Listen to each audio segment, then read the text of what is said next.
안녕하세요. 오늘은 여러분들 무효심판에서 정정청구를 하잖아요. 무효심판에서 정정청구할 때 정정청구의 심리 순서가 무효사유랑 정정청구랑 따로 판단해야 하는 건지, 정정청구를 먼저 판단한 다음에 무효사유를 판단하는 건지, 요게 이제 여러분들 판례가 있잖아요.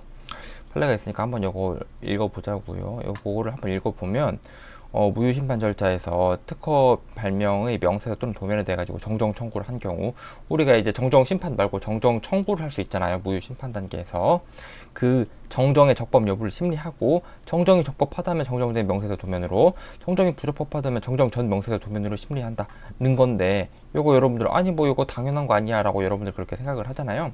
근데 요것도 뭐 그렇게 막 당연한 건 아니거든요. 일단은 우리가 이제 사실관계를 한번 봐보자고요. 여기 이제 특허 등록이 되었어요. 요거 특허 등록이 되었고, 여기다가 1차 무효심판을 청구했어요.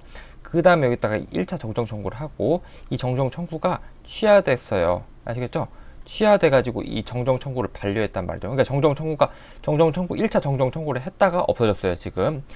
그 다음에 2차 무효심판을 청구를 했거든요. 2차 무효심판에서 2차 정정 청구를 정정 청구를 했어요. 근데 2차 정정 청구는 수리를 했단 말이죠.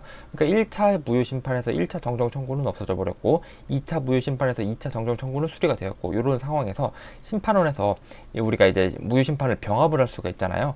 그 직권 심리에 의해 가지고 직권주의에 의해 가지고 병합을 할 수가 있잖아요. 1차랑 2차의 무효심판을 병합을 했어요. 1차랑 2차 무효심판을 병합을 한 다음에 여기서 1차 정정 청구를 인용하고요. 2차 정정 청구를 심리하지 않았거든요. 그죠? 요게 위법한 거잖아요. 지금 1차 정정 청구는 날라가 버렸고 2차 정정 청구가 유효한 건데, 1차 정정 청구를 인용하면서 2차 정정 청구를 심리하지 않았어요. 요거 잘못한 거죠. 요거 잘못한 건데, 여기에 대해서 반론으로 요 판시를 한 거예요. 아시겠죠? 그러니까 사실관계랑은 관계가 없는 판시를 판례가 판시한 거잖아요. 그죠? 사실관계에서는 1차 정정 청구를 받아들여지지 않고 2차 정정 청구를 받아들였어야 하는데, 1차 정정 청구를 받아들여지고 2차 정정 청구를 받아들여지지 않았다. 아시겠죠? 요거는 잘못됐다는 거를 판시를 하면서 방론으로 요거를 판시한 거거든요. 그러니까 어떻게 보면 요거 이 판결 요지랑 여기 사실관계랑 관계가 없는 거예요. 아시겠죠? 요 판례에서는. 그럼 여기서 이제 포인트가 뭐냐? 포인트 첫 번째가 뭐냐면, 우리가 정정 청구랑 정정 심판이랑 차이점이 있잖아요. 정정 청구는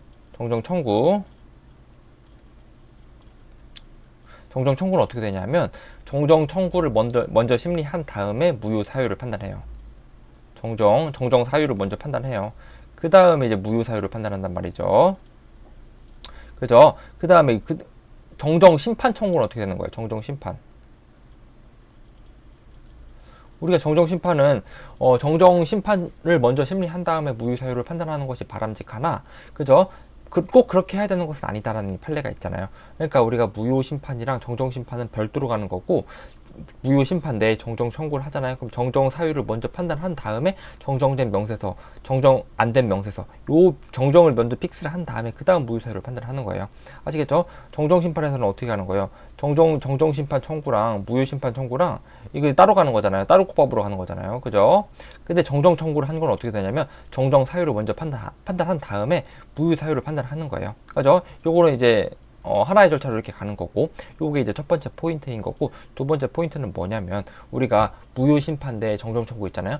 무효 심판대 정정 청구, 거기에 대해서 학설이 두 가지가 나눠요. 독립한 심판물설,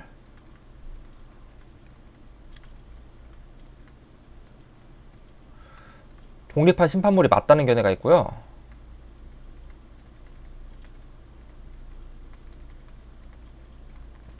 독립한 심판물이 아니라는 견해가 있어요. 무효 심판대 정정 청구가, 무효 심판대 정정 청구가, 정정 심판 136조에 따른 정정 심판은 당연히 독립한 심판물이 맞는데, 무효 심판 내 정정 청구 있잖아요. 그건 학설이 두 가지가 나눠요. 독립한 심판물이 맞다는 견해, 독립한 심판물이 아니라는 견해가 있거든요. 제가 보기에는 요게 통설이에요. 통설이라고 하면 여러분들 특허법 주위에 나오면 통설인 거예요. 제가 볼 때는. 아시겠죠? 근데 여러분들 공부할 때 수험적으로는 요게 적합해요. 그러니까 여러분들 독립한 심판물이 아니라는 거에 따라 가지고 정리를 해주세요. 아시겠죠? 그러니까 무효심판대 정정 청구를 한 거는 독립한 심판물이 아니다. 독립한 심판물이 아니라고 보면요, 요게 딱 들어맞거든요. 독립한 심판물이 아니니까 정정을 먼저 심리한 다음에 정정이 적법하다면 정정된 명세서 도면, 정정이 부적법하다면 정정 전 명세서 도면으로 심리한다 라는 게, 왜냐하면 정정 청구는 무효심판 내에 중간적 단계에 불과한 거지 독립한 심판물이 아니야. 그러니까 정정 적법 여부는 먼저 심리를 해야 돼. 그런 논리가 맞는 거거든요. 그러니까 여러분들 이제 학설이 두 가지가 나뉘는데, 독립한 심판물이 아니라는 걸로 여러분들이 정리를 하면 깔끔하다. 그러니까 우리 정리를 해드리자면, 무효심판대 정정 청구한 거 있잖아요. 그거는 정정 사유를 먼저 판단한 다음에 정전된 명세서 도면으로 심리하든 정전 전 명세서 도면으로 심리하든 이렇게 하는 거예요.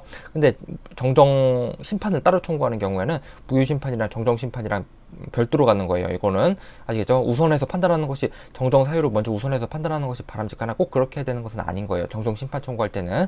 그리고 이제 그게 첫 번째 포인트고요. 두 번째 포인트는 뭐냐면, 무효심판대 정정 청구한 거 있잖아요. 그거는 학설이 두 가지가 나눠요. 독립한 심판물이 맞다, 독립한 심판물이 아니다. 학설이 두 가지가 나눠요. 근데 여러분들 뭘로 정리하면 되냐면요, 독립한 심판물이 아니다는 걸로 정리를 하면 되는 거예요. 아시겠죠? 독립한 심판물이 아닌 걸로 정리를 하면 이것도 해석이 잘 되고, 아시겠죠? 제가 왜 독립한 심판물이 아니라고 정리를 하는 걸로 추천해 드리자면요, 여러분들 시험 문제에 나오는 그 판례들 있잖아요. 시험 문제에 나오는 판례들, 주요한 판례들은 대부분 독립한 심판물이 아니라는 견해에 따르면 해설이 잘 돼요. 그죠? 그렇다면 독립한 심판물이 맞다는 판례랑 신결 예도 있긴 하거든요. 근데 주요한 판례가 여기에 해당해 가지고 독립한 심판물이 아니라는 걸로 정리를 하는 게 깔끔해요.